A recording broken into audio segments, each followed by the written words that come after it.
आज चाहिँ हाम्रो आइतबारको छुट्टी छ है साथीहरू।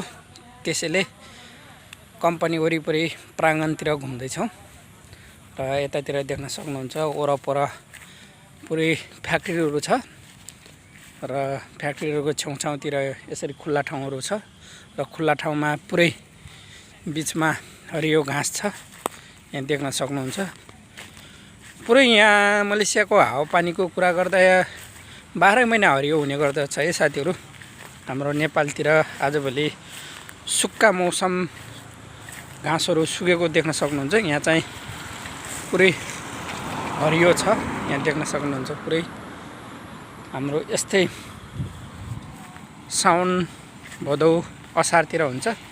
यहाँ चाहिँ 12 महिना यस्तै नै हुने गर्छ है साथीहरू। हरियाली चारैतिर हरियाली।